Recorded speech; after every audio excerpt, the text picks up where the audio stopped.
Repeat after me, please. When you're hot, you're hot. And when you're not, you're not. Shake somebody's hand on your right and left and say, I'm hot this evening. Look out.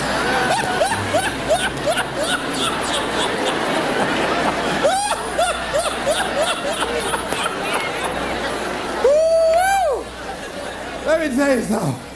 Y'all out there fanning like y'all about to get happy or something. Look at Oh, I'm so glad to see you. Now, let me tell you what this is symbolic. We set it up just this way. The reason that we are here this evening to talk about Joe versus the volcano. And so what I wanted you to do was to really experience this. Now, what is it when you're near a volcano that's boiling over and about to explode? What is it that you feel that lets you know you are in the area of a volcano? What is it you feel? Heat. Oh, I know. You feel heat, right? So you're going to experience this volcano because we have things in our lives, ladies and gentlemen, and because we don't handle them, because we don't deal with those things, they begin to get kind of hot. You know, you've heard the expression, boy, I'm in hot water. Have you ever heard that before? Yeah. And that means that there's something that you're in, that some dilemma that you've got to handle, something that you've got to deal with. So let's begin to look at this guy called Joe versus the volcano, and let's see what's in it for us. I took the liberty of changing some things to enable them to be symbolic for us. And Tom Hanks plays this role, and for those of you that have not seen the movie, it's about a guy who was going to work every day. It was very depressing. I mean, when you see it, I mean, the photography is very dingy looking and gray and very dim lighting, and the people are going in looking drab, doing the same old thing every day in the same old way. Some of you work with people like that. There are faces that you wish you never ever saw. Am I right? I mean, if you never saw them again, it would be too soon. Am I right? I'm going right. All right. So this is what was going on. This guy was going into this job where it was a dead-end job. He wasn't happy. He was miserable. And many of us can identify with that. He knew that he was capable of doing more, but he had really given up on himself. He had really sold himself out. Yeah, some of us have done that. He made a trade-off. For whatever reason, he decided to do this. That's why we can identify with him. And the volcano is symbolic of the challenges that we invariably face in life, of the problems that many of us run away from handling. And he had to handle this. And how did he come in contact with this volcano? Well, what happened was he was going to this doctor constantly. He was a hypochondriac because he wasn't living his purpose. His dream had not found his life work. He would create illnesses for himself. And so what happened in the process, this doctor decided, he set him up really. See, when you're not living your goal, you go through life living like a victim. People can set you up for anything. They can run any kind of game on you and you go for it. I had a saying when I was in radio, stand up for what you believe in because you can fall for anything. Well, Joe didn't believe in very much, including himself and his dreams, see? So he was very vulnerable. And so Joe was set up by this doctor. This doctor told him that he had a rare disease and he had 6 months to live. This disease was called a brain cloud. Oh, Cadumbo Joe went for it. He believed it. But you know something? It changed his life. It changed his life. And so he was told, look here, you don't have long to live anyhow. The guy said, why don't you do this? I'm going to give you all my credit cards, and this way you can live like a king, and there's something I want you to do. There was a catch. There's a volcano on an island that's about to erupt. And unless somebody jumps in that volcano, sacrifice their life, these people on this island will perish. Well, your life isn't worth much if you don't have that long anyhow. So why don't you take my credit cards, all my American Express, MasterCharge, take all of them, go live like a king and die like a man. And Joe said, okay. What did he have to lose? He was going to die anyhow. And his life didn't have any meaning and value to him as it was. So this was no big sacrifice on Joe's behalf. Now that says something about us, people, human beings. That when you have not structured your life so that it can have some meaning and value for you, that you'll be willing to throw your life away into anything. See, the volcano could be alcohol. It could be drugs. It could be a job that does not meet who you are. That you go through life, you're doing it so long, you're operating in this and you're acting out that role of mediocrity for so long, you think it's you. It could be a relationship that's no longer giving you what you want and creating dis-ease in your body. It could be any kind of circumstance, like in his work environment. It was toxic. It wasn't good for him. But he didn't have the guts to do anything about it, to act on it. So therefore, it was making him miserable. And as a result, he couldn't see the beauty of life. In fact, in the movie, see, they had in the concrete, there was a daisy growing up through the concrete. But people were so caught up in the depression and the gloominess of life, they couldn't even see the daisy when somebody just stepped on it one day. They couldn't see the beauty in life. See, that's what can happen to you in life, that you can get so caught up in the misery of it and the pain and the sickness and the depression and playing a victim and blaming everybody and everything rather than taking responsibility. It will blind you from seeing the stuff out there that's really beautiful. That's what Henry David Thoreau meant when he said that most people go through life in quiet desperation. They're miserable. I have friends been married for years, live in 2 different rooms. Why would you live like that? I mean, miserable, don't even talk to each other, grumble. I think that was supposed to mean good morning. Miserable, just making each other miserable. Why live like that? People go to work like that. I said, why even show? I used to work with a guy like that. You couldn't say good morning to him before 9 o'clock. He'd look around and say, does he know me? Anybody know me? No, you don't talk to me before 9 o'clock. I don't play that, all right? I mean, there are people like, how many ever work with people that are just grumps? Raise your hand, just miserable. Why show up? Come in complaining every day. The best day on the job is when they're absent. Am I right? So this is where Joe was. So this doctor told Joe, hey man, you're going to die with this brain cloud. And you know something? All of Joe's other illnesses left. Joe decided to live. Joe decided to live his life. Now that is interesting. A psychiatrist did a study and he was talking about how his patients reacted when they got information that they were going to die immediately. He said that many of these patients that had gone through years of therapy that should have been making decisions about their careers or about their marriage or about their circumstances, and somehow or another they were stuck and didn't have the personal power or the wherewithal or the willpower to act in their own best interests. But when they were told, listen, you've got 3 months to live or you got 6 months to live, all of a sudden these people who were initially victims or powerless, all of a sudden they started acting in their own best interests. They started living their lives. And it's amazing to me that what a paradox, that once people are told they're going to die, all of a sudden they start seeing the daisies in life. They start seeing the beauty in life. I remember it's a monologue. And it's called The Last Mile. It's a monologue about a guy who was sentenced to die in the electric chair for a crime that he did not commit. And he was pleading to the jury to understand his case. And I remember one of the parts of the monologue where this guy talking to the jury and talking to himself and going the whole gamut of emotion. And I remember something he said that struck me right now. He said, you know, he said, it's queer, ain't it? How even though life has done you wrong, somehow you still want to live. He said, you never again find me complaining about life has given me a short deal. No, I just want to live. I'll take the park benches, the crumbs, anything. I just want to live. But they're not going to let me, are they? All of a sudden, this guy who before from Sloats Corner, Indiana, never really cared about life. All of a sudden, now that he knew that his life was going to be taken away for a crime that he did not commit, he wanted to live. It's a very passionate, powerful monologue. I used to read that quite often and study that. So what is it that we can begin to do? Do we have to get a pronouncement that we only have 6 months to live in order to decide to live? In order to live in a spirit of integrity? See, most of us go through life living a lie. The Platters had a song, oh yes, I'm the great pretender. What a beautiful voice. Oh, don't faint. It's okay. It's all right. It's all right. Whew.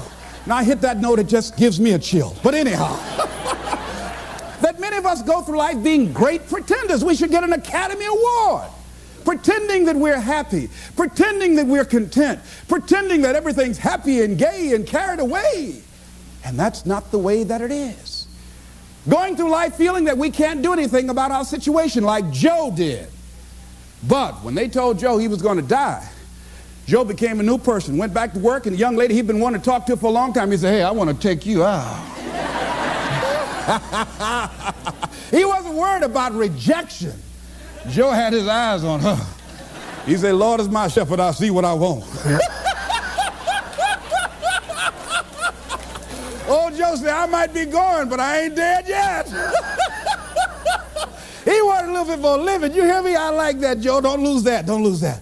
All right, so here's what I think that we can begin to do. To live our dreams. To begin to let life take on some new meaning for us, some new power and some new value.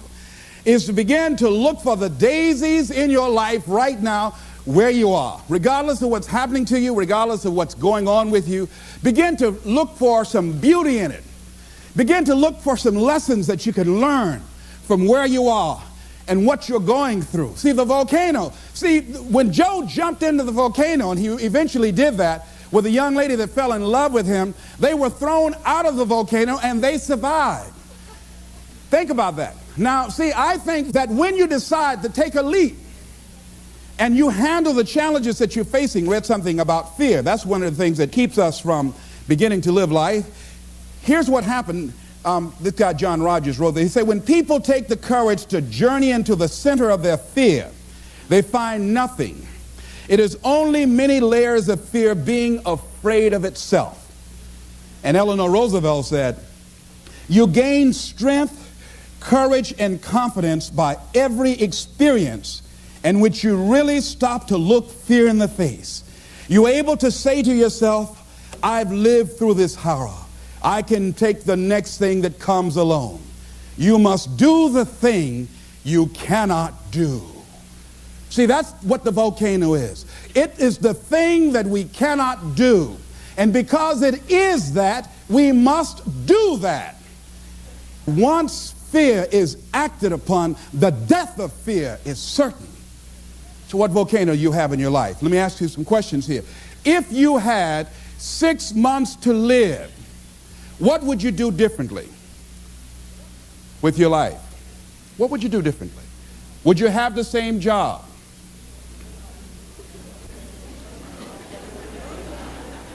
Would you be worried about things that you're worried about right now? Would you have the same relationships? Would you have the same people in your life? I was sitting on the House of the Ohio legislative floor.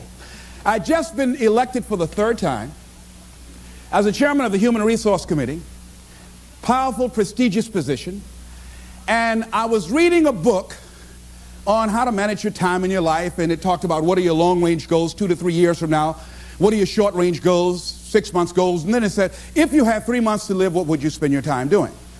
So I wrote down I would spend my time, one thing, I would resign from the legislature, I would go back to Miami, and I would buy my mother a home, something I'd promised myself that I was going to do, and I had continued to procrastinate and put all kind of reasons why I couldn't do it, and I wanted to make sure that she was financially secure, my children would be financially secure, and I would do lectures, and I would go around talking to people and working with kids. That's what I said I would do. Then it turned to the next page and it said, for all you know, you don't have 3 months to live. You might die today. So whatever you wrote on the last page, you want to spend as much of your time doing that today. So I looked at Mr. Vern Rife, the Speaker of the Ohio Legislature, and I said to the guy on my right, State Representative Mike Stenziano out of the Ohio State District, I said, Stenzi, 25 years from now, who would care what legislation we passed? He said, nobody would care 1 year from now. Now here's what was happening with me. I came to the Ohio legislature with great expectations. There are things I wanted to do. I wanted to make a change in society. I wanted to make an impact. But I was just disillusioned after being there for a while. I introduced some legislation that I'd worked months to get this legislation passed, got it out of subcommittee, voted to the major committee, and then went from there to the reference committee, and then they introduced it on the Ohio legislative floor. And this legislation was designed to provide protection for senior citizens and poor people who bought money orders. People buy money orders thinking that it's cash. But what they did not know, that there's no bond or insurance security in the event that the money order company files bankruptcy. And so this company filed bankruptcy and just left a lot of people just holding worthless paper. So I wanted to introduce some legislation so that senior citizens would not be victims of this anymore. After months of hard work, after introducing the bill and having the votes lined up, guy raised his hand. Mr. Speaker, Mr. Wright said yes. He said, I'd like to introduce the amendment for Mr. Brown's bill. He said, we will hear the amendment. He said, I'd like to amend it and change the word shall to may. I said, excuse me, Mr. Speaker, may I speak, please? Yes. I said, ladies and gentlemen of the Ohio legislature, this legislation is not something we wanted to make it optional to provide protection for Ohioans and senior citizens. We want to make it mandatory. And then this guy said, no, Mr. Speaker, I just think that he's taking it a little too far. This is an honorable gesture on the behalf of the state, but he's taking it too far. Let's make it optional and leave it up to the goodwill of these money order companies to provide for the protection. Let's have the vote. And they had the votes, and I lost. And I said, oh, wait, this is not why I came here. And then all of a sudden, this job that at one point had meaning to me and value, it no longer had that for me. And all of us have had some experiences where you went to a job and you were excited about that job. Boy, it had so much promise, and then you got there, and so much you wanted to do. You thought it was an opportunity for upward mobility and growth and development and expansion. And all of a sudden, after you got there, you found out it was nothing but a glorified cubbyhole. Old grave with no dirt on it. So it became very depressing going to work. And so that's what happened to this guy, Joe.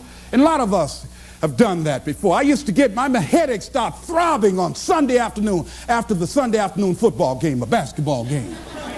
I just hated to go to work. Some days I just drive by just for nothing, just drive on by. I came back, though. I came back. Because I had bills. I came back, you know. Many of us stay in relationships like that. I had a friend I was talking to. She said she was so miserable in her marriage that one day she went home. I said, when did you get your divorce, Norma? She said, she said, I went home, put the key in the door, and she said, I couldn't go in. She said, I was so depressed, had so much pain in my body. She said, I couldn't just walk in. She said, I dropped to my knees. She said, I had to crawl in. I had to crawl in the house because I just couldn't. She said, I knew then I had to get a divorce. So that was happened to Joe. And Joe decided to act on that. So what can we do? Well, here's what we can do. Wherever you are, decide that you're going to focus your time. I lost my job in broadcasting, and it was a major blow to me because broadcasting was all that I had. That's all that I knew. I'd been doing that for like 15 or 20 years, and that was my specialty. But because I was so controversial and couldn't keep my mouth closed, I lost my job. You know, and so it was a depressing time for me, and I could not find a job immediately. No one would hire me locally, and because I was good, and I would send off my audition tapes to other radio stations, program directors would hear it, and they wouldn't bring me in. I was a seasoned veteran. So you have that experience. If you're real good, many people will perceive you as a threat, and they won't hire you because they want somebody that they can control, and they don't want anybody in there that's going to outshine them. See, sometimes being good can be a liability to you. Am I right? Sometimes women have to scale down their ambitions and drive and what they can do in deference to men's egos. So what I did was, in the meantime and in between time, I started focusing on my flowers. I got into flowers.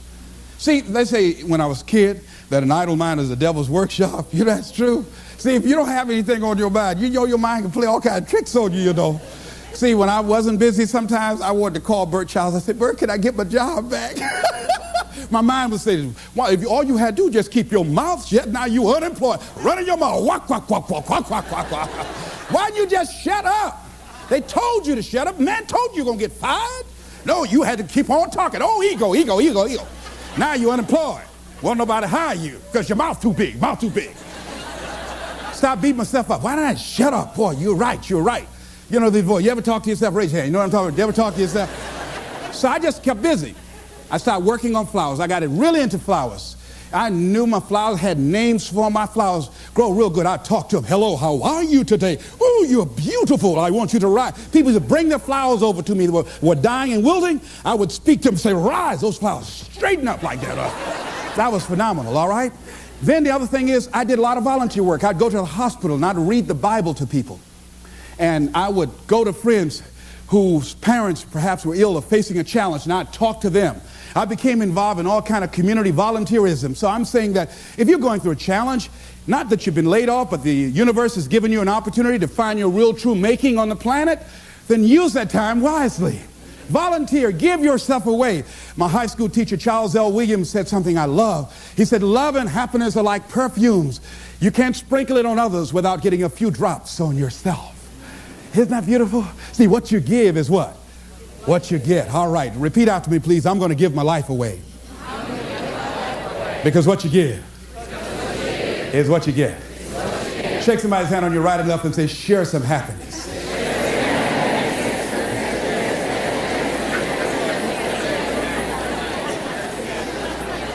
Now, here's something else. Fear of change. See, the reason that I think that Joe stayed there as long as he did, Joe feared change. Most people fear change. A lot of people stay in jobs where they're miserable or stay in relationships where they're miserable. Sometimes in order to begin to see the daisies in life, you've got to be willing to change cities, change friends, change relationships, change jobs. See, after a while, you get bored doing the same old thing in the same old way, day in and day out. Human beings were designed to achieve. And when you're not on a path of developing your greatness and growing and being more productive and being more effective, then your life literally becomes depressing, just like Joe. So Joe was resisting change. And as a result of resisting change, Joe made some trade-offs. See, this psychiatrist talked about the fact that these people who had been on his couch for months and years not being able to make decisions about things, but when they found out that they were dying, they got up and started making all kinds of decisions. They decided no longer to sell out. And you know what happened to me when I lost my job? You know what I think it was, what life said to me more or less? Les Brown, you know you can do more than what you're now doing. Les Brown, you have sold out. Les Brown, go home. Go in your drawer, pull out your check stubs, and see how much you've sold your soul for. See, one of the things that got me about the movie is what Joe said to his boss after the doctor told him he was going to die. He went back to work and he confronted him. He said, because I was afraid, too afraid to live my life, I sold it to you for $300 a week. I sold my soul for $300 a week. When I look at Joe, ladies and gentlemen, I know that I'd sold out on myself at different points in my life. That when you go home and you look at, if your life is not what you want it to be, if you're not living the way that you want to live, if you're not experiencing what you want to experience, if it's not giving you what you want, you've got to ask yourself, what have I sold my soul for? Remember that song? 16 ton. And what do you get? Another day older and deeper in debt. Saying, Peter, don't you call me, 'cause I can't go. I owe my soul to the company store. Oh, no, this is not Luther Vandross tonight. No. Last time I sung, Luther called my hotel and made a bomb threat. No. That song is depressing, ladies and gentlemen. That many of us have sold our souls for a home in the suburbs or a brand new car or 3 meals a day and a roof over our heads. Or because we want to be popular with our friends. See, when you decide to make a change, It's challenging. But there's going to be some resistance. Everybody is not going to agree with that. There's a price to pay. Am I right? See, when I had to think about getting a divorce, it was time for me to grow. And sometimes you stay in a situation too long. Many times you say, well, I need to do it for the kids. Well, see, staying there too long can be harmful to the kids. I had a friend of mine who finally got a divorce after agonizing it. She said, I stayed there as long as I did for the kids. She said, but if I had it to do over again, I would have left sooner because it wasn't healthy for them. And it wasn't healthy for me. Many of us stay in jobs where it's no longer good for us to be there. But because we can't see ourselves having the capacity to do more and to achieve more and can't see life after that job, we stay there as victims, volunteer victims. Because nobody's making us do it. We volunteer to be victims. We volunteer not to be in charge of our destiny. We volunteer. We willingly do it. If you're going to sell out, don't do it in a hurry. Do it slowly. Let somebody come and have to take it from you. Don't just give it up willingly. And that's what Joe had done. Thinking about a guy who he had everything going for him. Went to Harvard, became a lawyer, joined a large, prestigious law firm, married the perfect wife, had children, and guess what? He was going through the motions day in and day out, but it wasn't giving him what he wanted out of life. He was going through an act. He was acting on a role. And one day, he couldn't get out of bed. He was just there in bed, couldn't get up, paralyzed.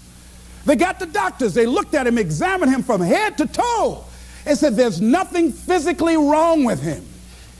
Get up, John. Come on, get up. He couldn't get up. He stayed like that for months, had to take therapy.